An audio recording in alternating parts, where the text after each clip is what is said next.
Hello and welcome to this Business Day Focus 4.0 Digital Live Dialogue. I'm Joanne Joseph. Great to be with you today. I'll be facilitating our discussion in the next hour or so. So as you're aware, we're talking about how to secure your business through digital transformation. It's a huge topic, and for many business owners, that's proving to be a really daunting task. We've been aware for some time, of course, that the digital age is upon us, but what's really accelerated that reality in ways we had never thought of before is the advent of the COVID-19 pandemic. Suddenly, we've all had to think about working remotely and transacting online. And that's while we keep our businesses afloat. And the question arises, particularly in these trying economic times, is what do we need to do in terms of digitalization to keep our businesses afloat and ensure they grow? What does digitalization actually mean for your business? Should you start seeing it as a potential benefit as opposed to a bugbear?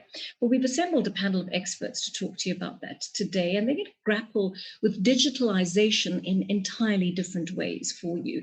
The reason we've assembled this group of speakers today is that they're coming at it from so many different angles that we're hoping to expose you to as many ways as possible of thinking around this topic so that you can tackle this challenge in the best way possible for yourself and your own business.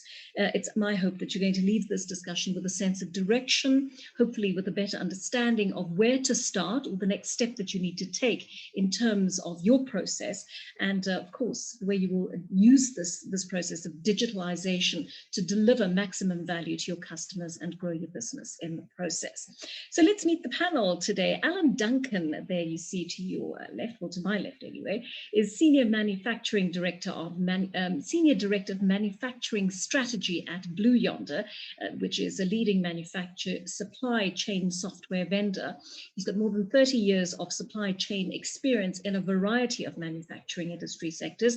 Alan's also led many major transformation programs to bring about significant improvements in financial and operational performance. Welcome to you, Alan. Colin Timmis is Country Manager at Xero South Africa.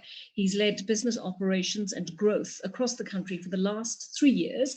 Prior to this, he was the head of accounting there. And Colin is really passionate about driving the accounting industry forward and equipping South Africa's SMEs in particular with the digital tools they need to thrive. Sandra Orter is General Manager at Roche Diagnostics. She joined the company in 2019 as their General Manager for South Africa and Head of Management Center, Sub-Saharan Africa. Sandra brings with her a real wealth of knowledge, having built and managed high-performance teams across Europe and emerging markets as well. She's lived in 7 countries on 3 continents. And Ketom Tembo is a digital transformation architect and senior certified technical consultant at Jumpco. He spent the last 19 years in the industry consulting on enterprise scale applications and architecting and designing client solutions. His extensive development experience extends across industries like banking, insurance, and government. So I'd like to welcome all of our panel members today, and I'd like to welcome our viewers. A reminder that there is a live chat function that you can use, and you can post your questions on there. What I'm going to ask you to do is to please indicate the panel member to which you'd like me to pose that question on your behalf. I'll do my best to put it to them at the end of our discussion, and hopefully we'll get to those questions a little bit later on. Right now, I'm just going to kick off with a round of questions to set the scene as to what we are delving into today. And Alan, I'm going to start with you. Before the onset of COVID, many business owners were grappling with how urgent it was actually to make that foray into digitalization in the first place. How much has this outbreak revealed to us about the necessity? Well, I think, Joanne, thanks for that. And it's great to be here. You made the point in your introduction about the challenges that the pandemic has placed upon us as individuals, but also us as business managers, business owners. And so what we've seen is the pandemic has really pushed the need for digitization across all different aspects of business, whether you're a retailer who wants to keep the wheels turning through fulfillment through an e-commerce channel, or you're a bank who's operating and has to move all of its operations to a digital platform where branches have been closed and people can't transact money. As a consumer, where you're using your credit card to go and purchase, but you're using contactless these days instead of hard cash. Colin, just to add to that, do you agree it's imperative to undergo digital transformation at this point to make sure that you both stay relevant as a company and you also gain that competitive advantage?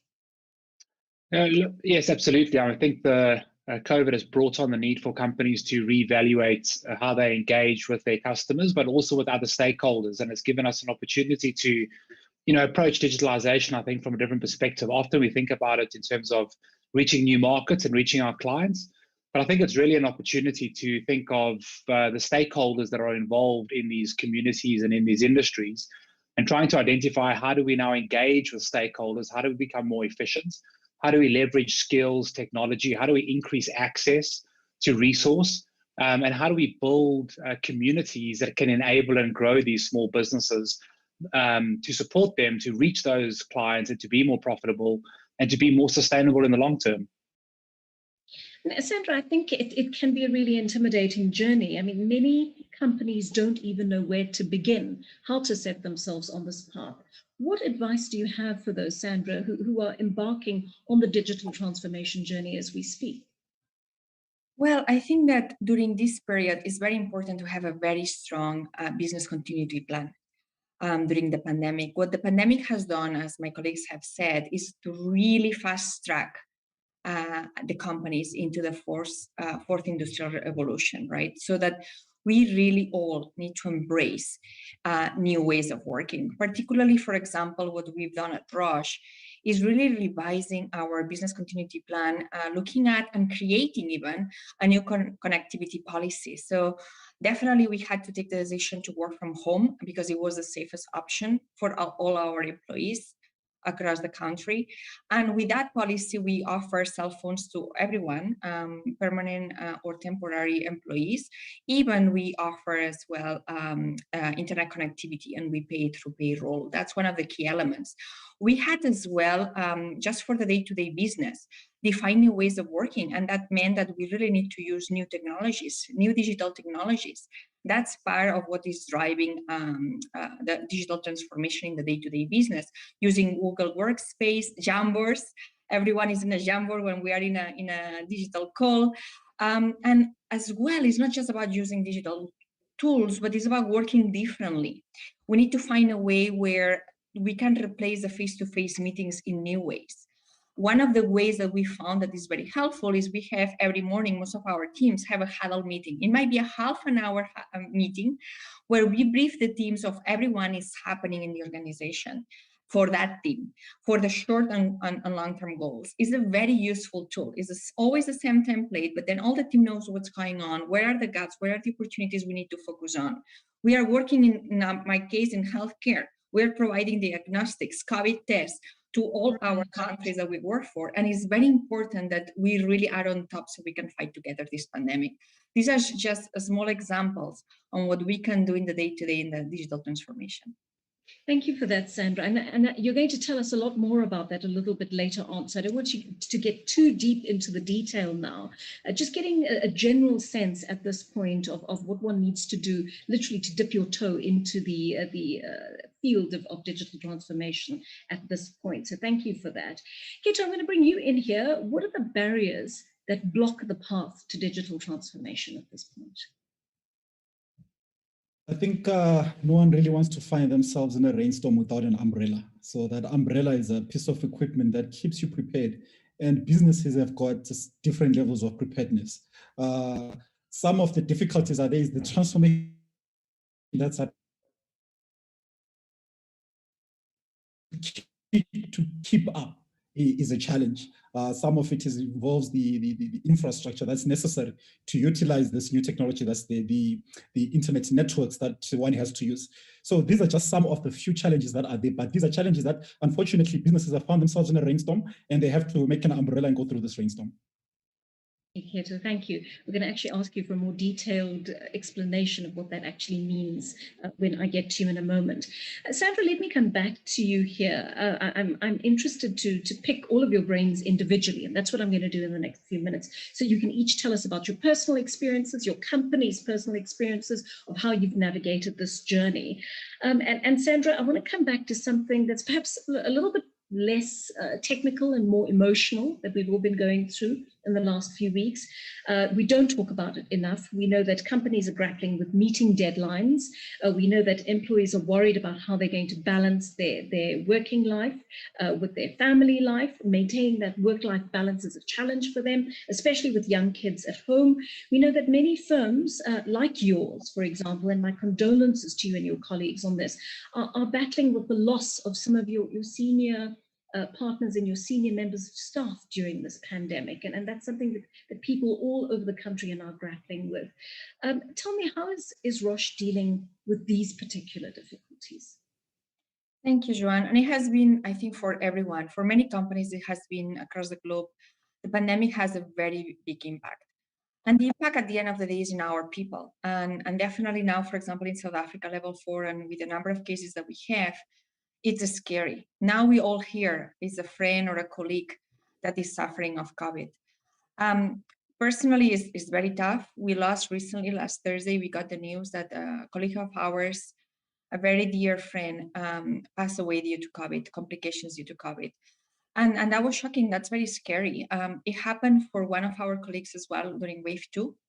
Remember that we support labs to be able to work on the diagnostic testing in a very broad portfolio. Particularly now, it's a huge support during the COVID pandemic with the specific digital solutions and COVID solutions, testing solutions there. And our teams needs to be in the labs to support them. We are trying to do as much as possible digitally, but sometimes they need to go.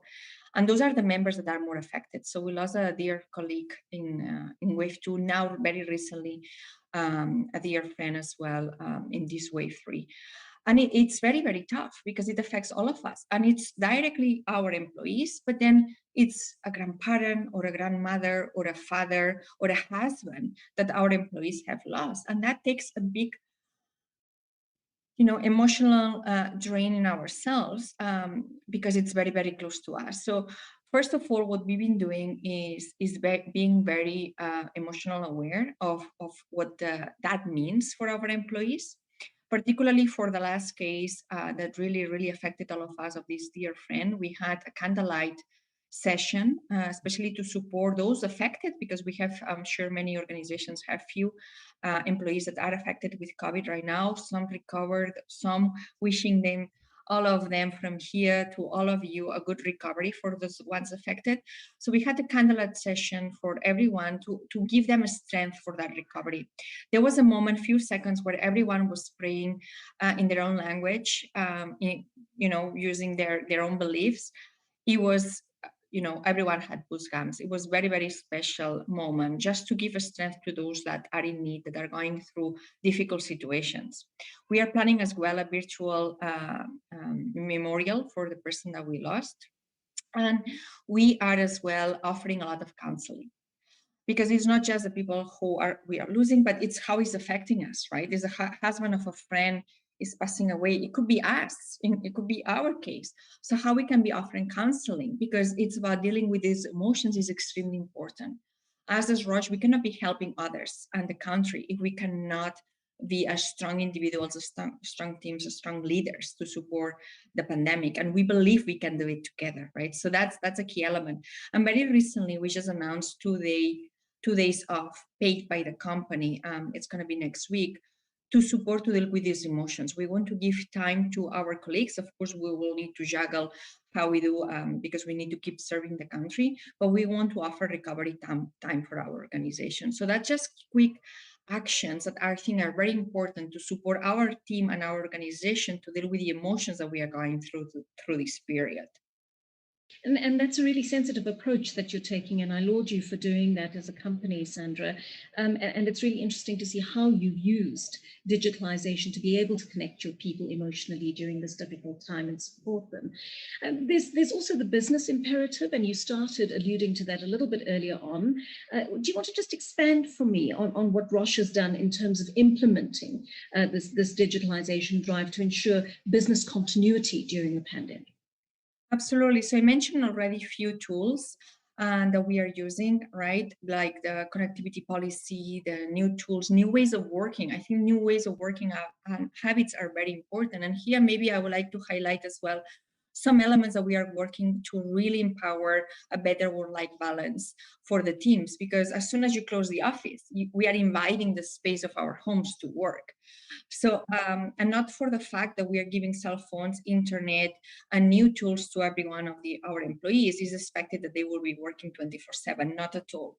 So we are encouraging with different tactics on how to really balance this work-life balance, setting clear time boundaries, very important.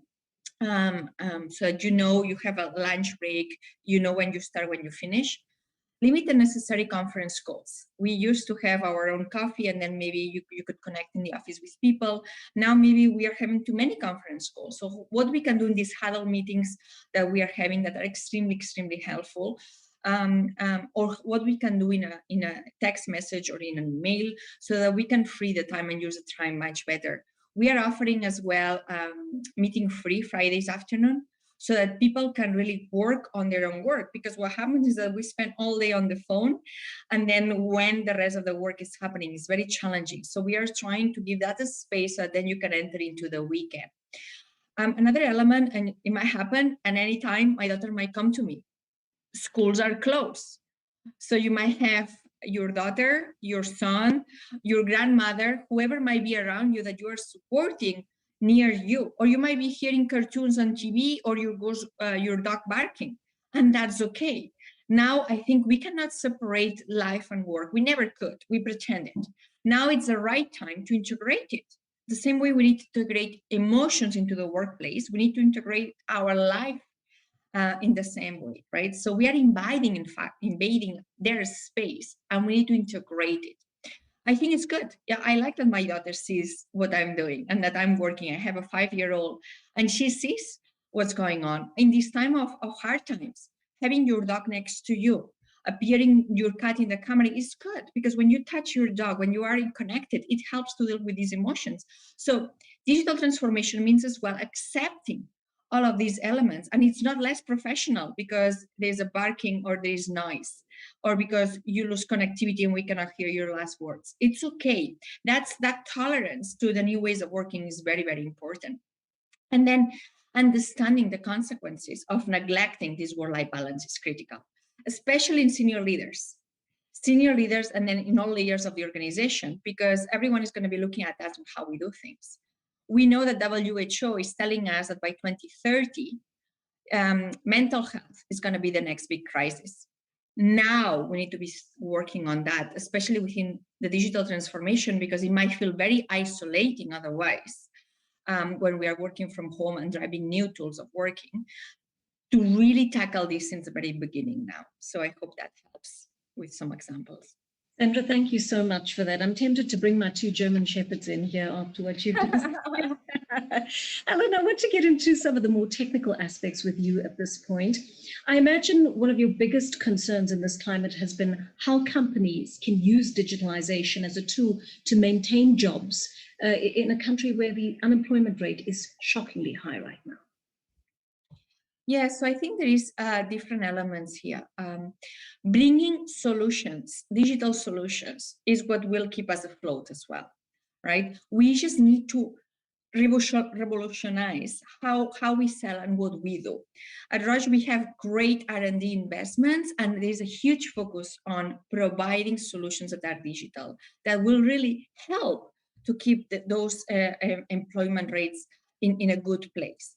And I'm just going to give you just some examples that might inspire others on things that we can do differently, right? So part of this transformation is bringing that new solutions, and we have some that I'm very passionate about it, and I'm going to be describing briefly. So, for example, we have digital pathology, and that's, I think, very helpful here in Africa, because we don't have pathology experts everywhere.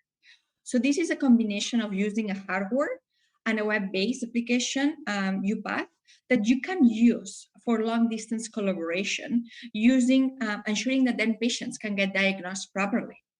So that's completely virtual tool, really helping for early and good quality diagnostic to help pathologists, right? And doctors and healthcare professionals.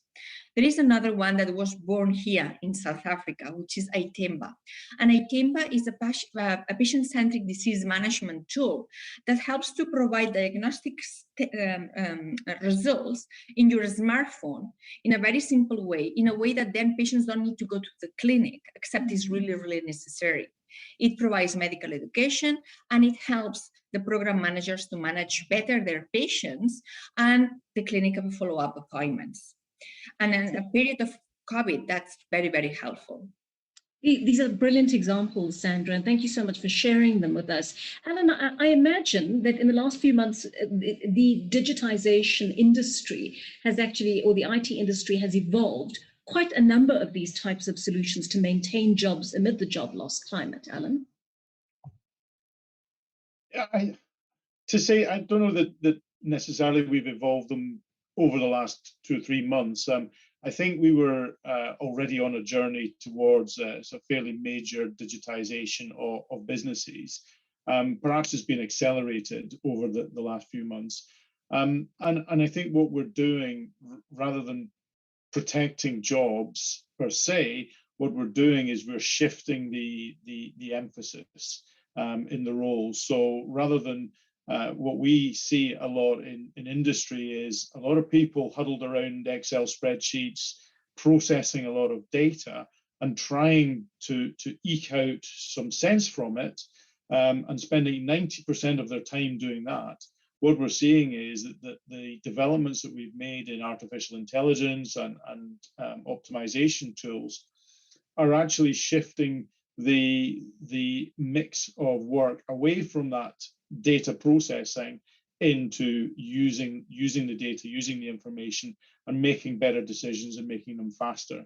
So rather than there being an issue with job losses related to digitization per se, it's creating opportunities. It's also enabling companies who in the past may not have been able to access certain marketplaces to open up those channels and expand their business. And that in itself also is protecting jobs and perhaps even allowing companies to expand. So you would say, Alan, that that digital transformation has had an important impact on supply chain, would you? Oh, absolutely. And I mean, supply chains have always been an inherent data producer. Big consumer of data as well, but inherently producing that data. But I think, and I've been around in this industry for 30 years, as you said in your introduction, and what I've seen is great advances in certain areas, but in the areas of integration of the data stores and the ERP systems still falls short of our expectations. And so there's been still a lot of fragmentation in technology. And even within the four walls of a business, if I can use that analogy, we've seen those internal supply chains still struggling to exchange data. But what's happened over the last few years, in the recent past, is that advances in things like cloud computing and moving stuff out of the internal walls onto an open architecture has allowed the integration to accelerate, has provided that visibility across the supply chain much more effectively. And so the processing power that cloud has offered has opened up so many opportunities for businesses to gather more insights. And then when you throw in artificial intelligence, the ability to connect hundreds of millions of data points and look for the patterns and behaviors or the insights within that, it truly does accelerate the value that companies are getting out of digital technologies. And the average Excel user just couldn't possibly be absorbing the terabytes of data. So what we're seeing is the acceleration of the transformation because of cloud, because of open platforms, and because of connectivity. I want to ask you about this term, the challenges of visibility, because you've used that already. And I just want to know, how do you define that? And can you give me an example of that, please, Alan? Yeah, so I mentioned about ERP systems and integration and so on, and that's just one example. You know, within any significant or business of any significant size, there will be multiple systems covering perhaps an end-to-end flow. And then when you go outside the four walls of the business, you know, to the supplier world or to the distribution world down towards the customer, you've got multiple parties involved in that. You've got multiple systems at play, and maintaining a level of visibility and a consistent view is extremely difficult on a product's journey from its raw material through the supply chain out and into the hands of the customer and then the consumers. And it's often the handover between each party that is difficult to track. And if you just take, for as an example, the journey of components coming from, say, the Far East into South Africa, maybe to go into a manufacturing plant, to be processed into something else, and then distributed out to a customer. That whole journey, there are multiple parties, multiple systems. So you might have the supplier receiving an order via email or EDI, the email of a acknowledgement back to the purchaser, and then perhaps no communication for 6 weeks while the parts are in production. And we just assume that things are going well. And then when the product is eventually finished, the supplier might notify a freight forwarder to collect it. The data goes into a freight forwarder's portal. The freight forwarder moves it to the port. It then goes into a bill of lading. The vessel sails, and 6 weeks later it arrives in port. Hopefully no storms on the way, no delays. And so already that journey, we've talked about multiple parties. There's probably about 5 or 6 parties involved there, with probably about 7 or 8 systems involved. Some of them are as simplistic as email. But even when it arrives in South Africa, it's got to get from the port and off the freight forwarder's portal. Maybe there's an advanced shipping notice to tell the buyer that it's on its way. Then it goes on the road, then it arrives in a warehouse, then it's booked in through a warehouse management system, then into an ERP. You get the message. I won't keep going, because if we keep going downstream to the customer, you know, we can add another 10 systems potentially. And so that kind of environment creates a huge challenge for maintaining sight of, will I actually be able to sell the product to my customer when the customer wants it, based on all of the stages that the bits have got to take in order to get there. And that's where when you look at that supply chain and all the disparate systems, often the answer is to put over the top of it a control tower that is geared towards grabbing data from multiple systems and connecting them in a consistent way and presenting information in terms that the customer service manager or the demand planner or the supply planner understands, rather than in terms of the supplier's product code or the freight forwarder's consignment code or the bill of lading from the shipping company.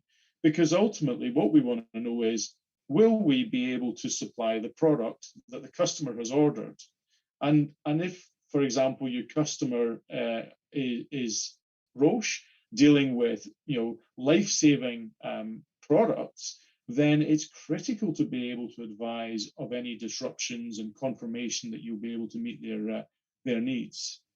So, you know, what we're looking at in digital transformation in that first step is being able to create that visibility capability through things like a control tower, bridging all of the gaps in the supply chain and showing progress. And then you throw in the ability to apply artificial intelligence into to that supply chain. We can start to predict when there might be disruptions. We can start to predict and recommend resolution to those disruptions, even if it's as simple as saying your product is on that ship and that ship is heading towards a storm, and that storm is likely to cause a week's delay to your product, we recommend this course of action. Then you're getting a much more transparent but much more dynamic supply chain. Excellent examples there, Alan. Thank you so much for that. Colin, we're looking to SMEs in this climate to create jobs and bring us a measure of stability as employment goes. So clearly, we really need to turn our attention to supporting them digitally. And I understand that you are focused on creating SME communities out of individual businesses which haven't really been collaborating well until now. How do you build those communities and get them to talk to one another? Yeah, thanks. Look, I think Alan's story of supply chains and the challenges is almost exactly applicable to the challenges you face in the small business community. You have processes, you have data, and all of them are traditionally driven by communication. So you would send an email, you'd make a phone call, and we've developed processes in business very often, I think, to manage communication, where in actual fact, what we need is collaboration. We need sources of data that are centralized, that enable people to enrich that data and enrich that information. And then we collaborate on those data points to build communities. Now, before we build the communities, we probably need to understand who are the stakeholders, who are the interested parties that want to participate in that community. So in Alan's example, for example, you have the manufacturers, you have the clients, you have the shipping companies, the clearing agents, and so on. In the small business community, you have the actual small business, you have a bank, for example, you might have government, Department of Small Business, you have SARS, you have other funders, you have incubators. And so similar to Alan's example, in the small business environment, you have this very fragmented ecosystem where no one's talking to one another. Everyone's got a different code for their product. Everyone's got a different way of dealing with things. And there's no visibility, there's no access, there's no common sort of program of work on how we talk to one another. And so when it comes to building communities, what we're heavily focused on, or what we find it works really well, is to create almost like a centralized platform on which everyone collaborates. So you move away from communication, you move away from the bureaucracy, which is very often associated with controls to regulate communication. So in other words, what is bureaucracy? What is red tape? It's very often checks and audits and balances to make sure that the way communication is being managed, Poppy, for example, and other mechanisms, is increasing the integrity of the data that's being moved around. And so what we want to do really in the small business community, I think, is identify the stakeholders, number one. Who are they? They would be banks, they'd be government, they'd be SARS, they'd be small businesses, they'd be accountants. And then identify the environment in which they can collaborate, like an open sourced platform on which they can share data, and then have them work on that platform, which means they all have access, they all have visibility. And then we encourage them to participate on that platform by incentivizing them, which means they're entering into a environment where they are incentivized to participate, and which is enriching itself all the time by the number of participants. So that might sound a little bit, I'll be getting a little bit down a rabbit hole, but it's really quite simple in that we centralize data, we enrich the data, everyone participates on that data, that community is enriched and grows, and the necessary support from people like accountants or incubators or government agencies are there to stand by and help those small businesses grow and become sustainable. So let's explore that a little bit in a bit more detail here, Colin, because we know that bureaucracy, for example, time and time again becomes such a huge stumbling block for small businesses. Yeah. And tell me how does digitalizing them and bringing them into a community of this nature help them rise above the red tape they often battle with? Yeah. Oh, so I'll give you a practical example. Let's say during COVID, you've got severe cash flow challenges. Now you need to go to a financing institution like a bank to request short-term capital to help with debtors who are not paying you. You would have to complete your financial statements. You'd have to go to SARS and get a tax clearance certificate, probably get a cash flow or a budget forecast from your accountant, 6 months bank statements, and so the list goes on. You then manually collate all that information after going back and forth with your accountant for a couple of weeks. You would submit it to the bank. Maybe you'd email it to them. Somebody at the bank would check all that information. check the integrity of the data, then approve or decline your finance. That could take a couple of weeks, maybe a month. The alternative is that you connect your business platform or your accounting system directly to the bank. You press a button in your accounting system, it sends the information to the bank. They run an algorithm against that data to check the integrity of the information, and then they approve or decline your loan and provide you with the money within 24 hours.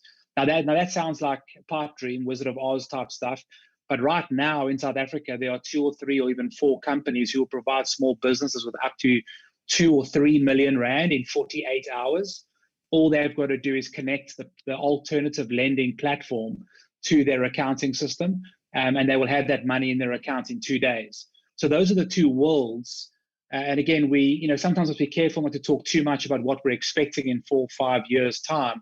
These realities are in play at the moment, and they're available to companies. There is just a lack of knowledge of what's available. And so bureaucracy and red tape, which is often associated with things like applying for a loan or finance or trying to get government support, we remove all those barriers by simply having a data set that is secure, that is audited, that is stable, that is enriched, like in an accounting system, for example, which other parties like an alternative lender can now access. It can extract that information out, make business decisions. It can also proactively lend into that company. So it can say, look, we can see your cash flow is getting tight. Here's a loan for 50,000 Rand. And again, I'm talking about loans. I'm not a huge fan. I'm not saying that loans and funding are the silver bullet for small businesses, but it's just a good practical example to show how once you've got visibility and access into what's happening inside of a small business, you're able to support and proactively engage. Let's use another example, government, providing funding for small businesses. How do you provide funding to a small business if you don't know what that small business is doing with the money when they receive the money? How does somebody make that decision? They only see, same as a bank, when they provide their financials or they provide feedback every quarter, every half year, or every year. How much better, how much more secure, how much more proactive could the engagement be with that small business if you could see every day? Every morning you can see whether that person's logging in, how many invoices they've issued, what their debtors are, what their creditors are. You've got real-time access to financial statement information. How much more secure would the finance be that's being provided to those small businesses from a bank or from government? How much quicker could small businesses access that support?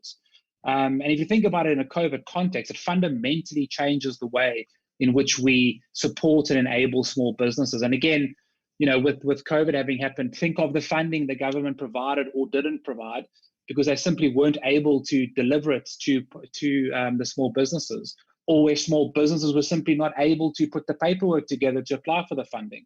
And again, these are not things we need to build. They're available this afternoon. And this is the challenge, is making people aware of what's available and how to access these digital tools that fundamentally change the relationship between all these stakeholders. I mean, and these sound like massive leaps in terms of bringing the silos down between all these players who form part of that community. I want to ask you one thing about the issue of taxes, because I think a lot of small businesses are worried about this. Tax laws change constantly. It's extremely hard to keep up with them, never mind all the accounting that exists around that. And small businesses certainly do not want to fall foul of the law in regard to paying their taxes. What is built into these systems to assist with tax returns? Yeah. I had the pleasure or displeasure of running an accounting firm for many years, and so I'm quite familiar with some of these challenges. And accountants in society have a very strange position. It's almost like a compliance function that needs to be fulfilled and tax obligations that need to be complied with, which is absolutely true. And I mean, we definitely see SARS as a massive stakeholder in the small business community. So when we talk about centralizing information and being able to share and enrich that data, SARS is a key stakeholder there. And so the key, I think, really is decreasing the amount of time that it takes to do these compliance functions. Like, how do we minimize that time? How do we make sure that the opportunity cost that a business owner incurs for needing to comply with some of these things, can be spent on something else. They can focus on sales and revenue and marketing, whatever else. But also, how do we bring in accountants who we think are one of the most untapped resources in the South African economy? Here you have individuals who are skilled, trained, exposed to hundreds of companies, varieties of industries, but they're spending most of their days shifting paper around, capturing data, and not really leveraging their skills and capabilities. And so when it comes to tax and compliance, yes, there are tools, there are integrations with SARS already. We should be very proud of SARS and the digital infrastructure that they have. We, for example, at our company, Xero, we've just launched a VAT integration into SARS, where companies can file VAT returns directly into SARS, which obviously helps. But really the message is around how do we leverage accountants and free them up to participate in the conversation with small businesses that enables them to advise and grow these companies, because it's not just about tax compliance. We have to have tax compliance, but it's really about how we free up the participants of tax compliance to do other things that enable us to generate more income and more wealth for our country. Colin, thank you for that.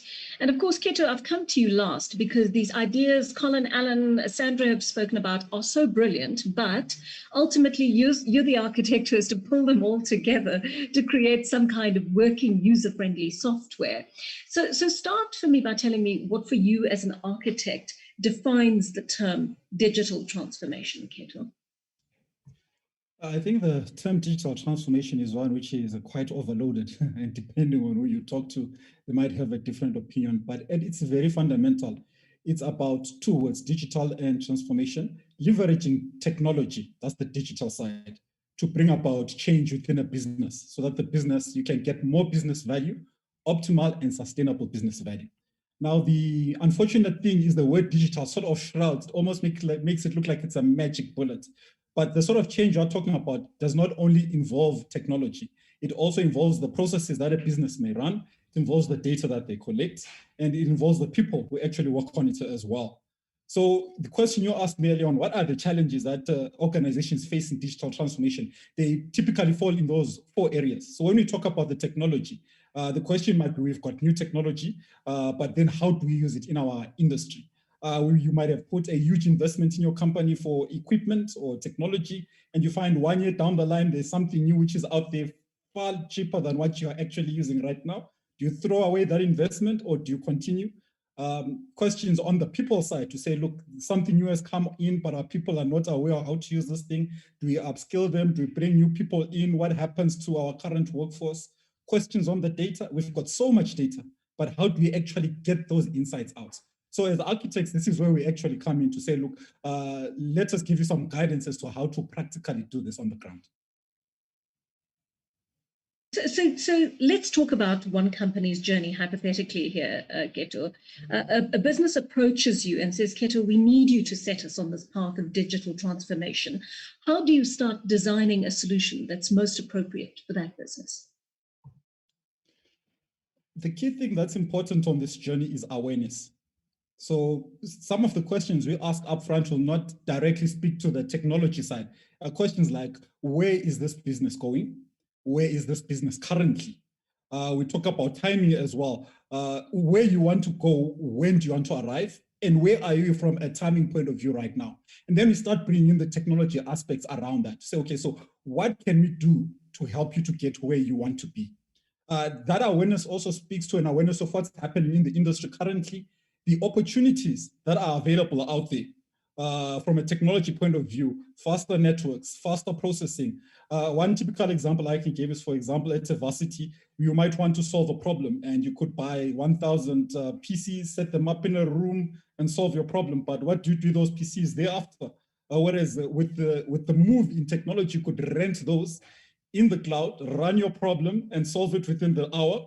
The number you can rent in the cloud might be far much more than what you do or if it was local. So these are the sort of things we start asking as architects. Where are you going? Where are you currently? Then we start asking, okay, so what do we need to do to achieve this? With that awareness in mind, ultimately then we go to the how and then we do the implementation. It becomes a cycle. So in this journey, we go through the where are you going? Quite a bit of times we move on, we do the how, we stop, we reflect, okay, it might mean at some points you need to deviate. We were going in that direction, but the way technology is going, we're going to be over, if someone is going to pass us, we need to change directions. So it's that is how we approach it. Right, so there's constant reassessment along the way. I want to ask you though, before you set off on that journey, I imagine that you're dealing with some owners and staff like me, who are a little technophobic, and who are saying to you, oh gosh, we've got all this new technology coming in, there are new things to learn about software. We belong to a generation that did not grow up with this kind of software. All we know is our core business. How do you take the frightened and perhaps reluctant staff members on that journey with you, Keto? I think there's a general understanding that if someone kills the goose that lays the golden eggs in November, their Christmas is not going to be a happy Christmas. So the things that we count as assets in our companies, isn't it? We treat well, we maintain because they generate value for us. I take my car for service because I know it's going to last longer. So we need to stop looking at our employees as an expense point, as more of an asset. We can actually leverage our people to get value when it comes to the digital transformation journey. The question now, to give assurance to our employees, they need to see that that leadership is there to say, we count in this company, we are there. I know certain companies have gone through reskilling. When it became apparent that they were getting left behind, they say, look, they have that honest dialogue and say, look, we need to change our course. And they bring the employees in, they reskill them. Sometimes, to tell the truth, the way these things move so quickly, it becomes a challenge.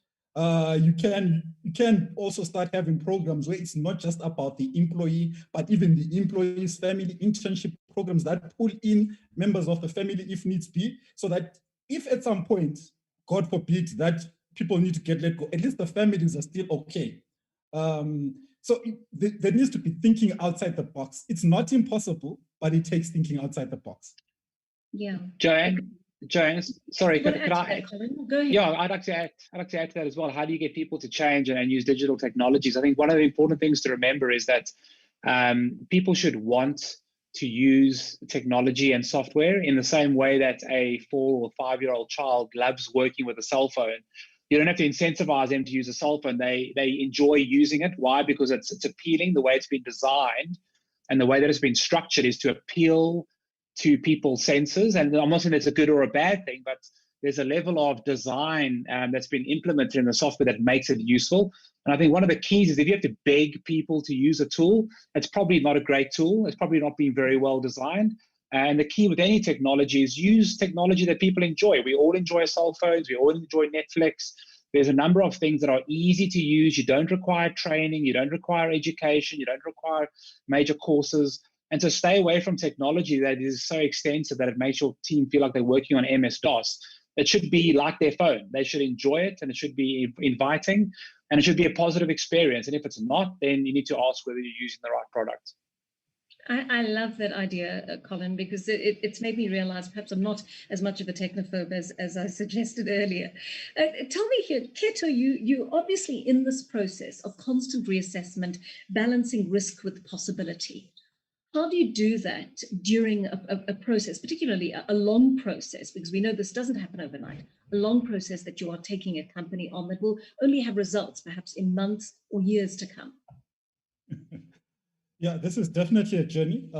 And I like to think of it like you're driving a car. You've got the brake and the accelerator. If you just accelerate, you're most likely going to get in an accident. So it's the same thing with the risk.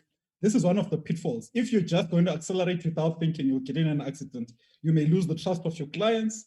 You may actually end up being criminally liable for certain things. However, if you brake too much as well, it becomes a challenge because you might not get to your destination in time. Someone might get there before you. So the advice we typically give organizations is you still need to manage your risks. Don't run away from it, but be honest with yourself. So make that choice to manage your risk. Sometimes it's tricky. I don't want to look at my bank account because I know it's the end of the month and things are getting tricky, but I have to look at it. So make that choice to look at your bank account, identify the risk. Just naming the risk is very important because that awareness helps you now. So, okay, now I know it's there. What can I do? Ignoring it and just pressing the accelerator won't help you. Once you've identified it, manage it. There are many ways of managing it. What some organizations do is they transfer the risk to other organizations. So you look, we are not an IT company, we're going to transfer and have our assets being handled by such and such a company. Issues of trust start coming in. There is no magic bullet when it comes to managing risk. You can reduce it. You can have your money in the best bank ever, but if you're going to carry it in a paper bag to put it in that bank, it's not going to work. So you need to make that decision to manage it, be part of that process, bring in the experts if needs be. And again, it's a journey, it's a cycle. Reevaluate from time to time where you are, because the situation is changing. The risks, the pitfalls, the opportunities are changing. Peter, thank you so much for that. I want to take a look at some of the questions that are coming through from our viewers today, because there's some very, very interesting ones indeed. I'm going to ask you to keep your answers fairly a concise panel, because we've only got 10 minutes left, unfortunately. Putela Mieni has sent us the first question, asking, between cultural transformation and digital transformation, which is higher priority and how do the two influence each other? Sandra, that sounds like a good one for you to answer. Thank you. That's an incredible question, and it's very hard. I think they go hand by hand. If you want to drive a cultural transformation, you cannot do it without digital transformation embedded. What I see in many cases is that you have a digital team, and then you have the rest of the teams. It needs to be embedded. Everyone in the organization needs to be thinking digitally and using the digital tools and the new ways of working. It needs to be embedded. Both together is the only way to really transform and succeed. Thank you for that, Sandra. Good question from Reshma Maraj, who wants you to answer this, Keto. How is the POPI Act going to impact digital solutions and the reach to various stakeholders? That is a particularly relevant question today. Keto?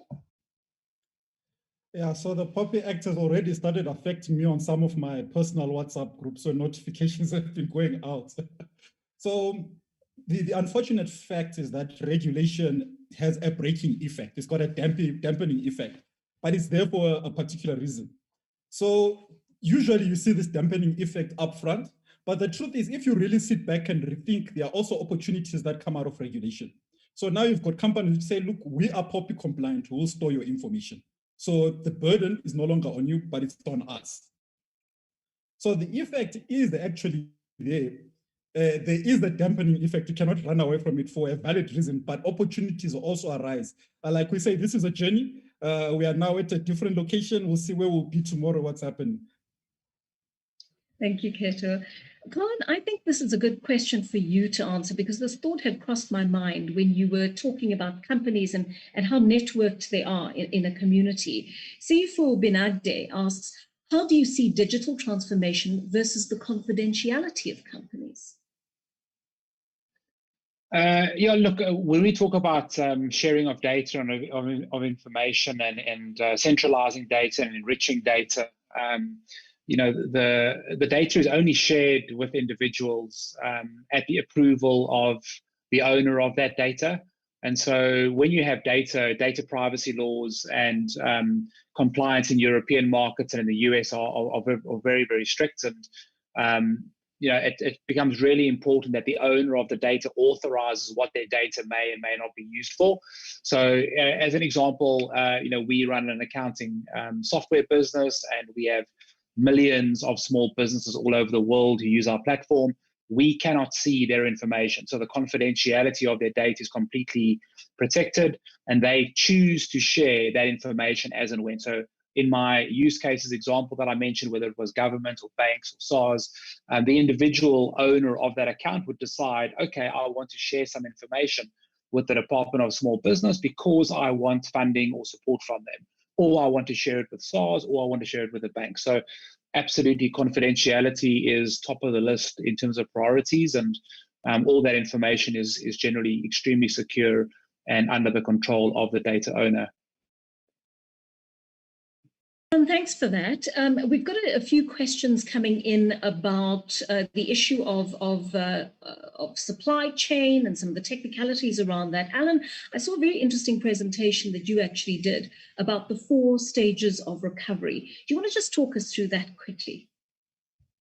Yeah, happy to try and condense it into a brief moment. I think when we were hit with the pandemic early on last year, there was a lot of commentary about supply chains being exposed because of the pandemic, and they needed to build resilience. And whilst I agree that supply chains do need to become more resilient, what was clear in my interactions with businesses right across Europe, Middle East, Africa, was that resilience was something that was not for the here and now. So we're back in January, February, March of last year, and what was really concerning our customers was, how do I keep my business running? How do I keep fulfilling my customers' orders when I might have suppliers shut, I may have my factories closed, and I don't have integrated systems that can tell me what stock I've got where to fulfill these orders? And so we went through a period, and to some extent businesses are still going through that, of keeping the wheels turning, just maximizing the turnover, utilizing the working capital that's already been invested.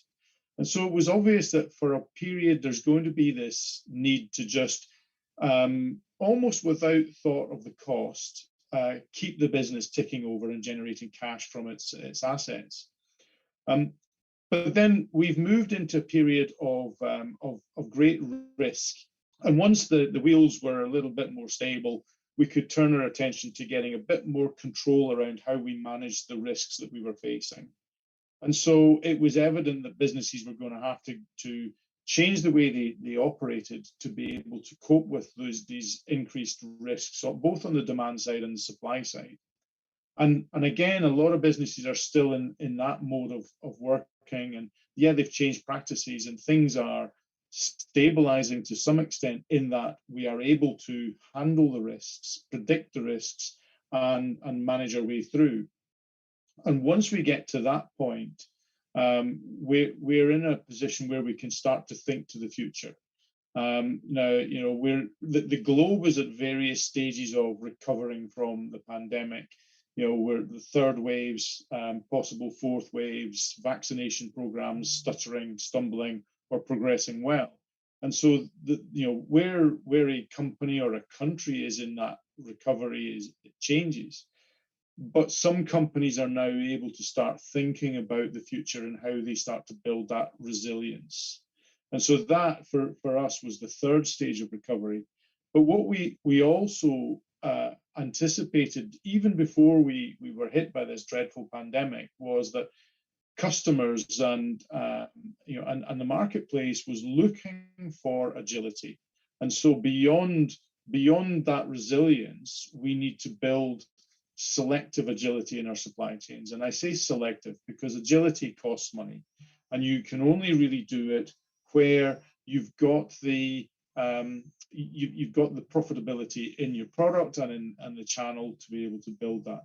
So the 4 stages, just to summarize and close what I'm saying, is that, you know, keeping the wheels turning was stage 1. Stage 2 was starting to control and manage risk more effectively, allowing us a platform to start building greater resilience towards agility.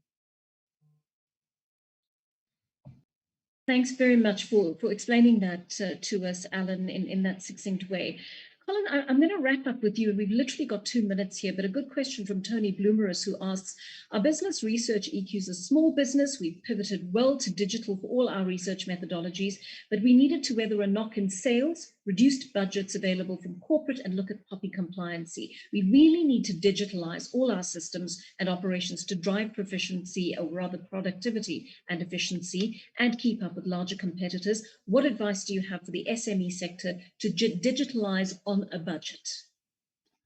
Yeah, look, you know, SME cloud tools are generally not very expensive. They offer short-term trial periods and monthly subscriptions using SaaS, you know, methodologies. So you don't require huge amounts of investment. And so I would suggest maybe go to, you can go to our app integrator directory. We have a group of companies who operate nationally who will go out to small businesses and help them select and then implement the right cloud-based apps.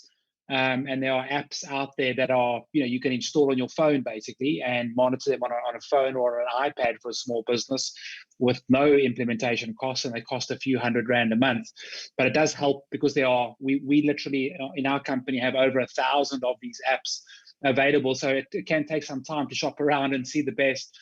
And so I would suggest go to the Zero app integration directory, speak to some of the companies that are on there, and they can help you select the right apps for whether it's retail or manufacturing or e-commerce or accounting, and they can help you make those choices and usually give you a pretty good assessment, and you'll be amazed at how much more efficient your business can be by just linking these various data sets with these APIs that are currently available. Thank you very much for that, Colin. And that is where we wrap up the conversation today. I can't believe the hour went so quickly. Whether you're a small business or an established one, whether you've just dipped your toe into the world of digitalization or you've made a strong start and you want to go further with your business, I hope this discussion opened your mind to the many possibilities, the pitfalls and the approaches that you could adopt out there.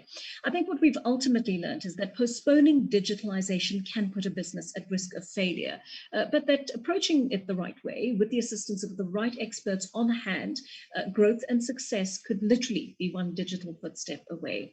Thank you very much to our panel for coming at it from all these different angles today. And thank you to you, our viewers, for participating and for your excellent questions. I'm sorry that I couldn't get through more today. But if you'd like to watch this again, or perhaps share it with someone who needs this information, go to the Business Day Focus 4.0 website and go to Business Live's YouTube channel to find it there, and you can watch it all over again. In the meantime, take care and keep safe. From me, Joanne Joseph, it's goodbye.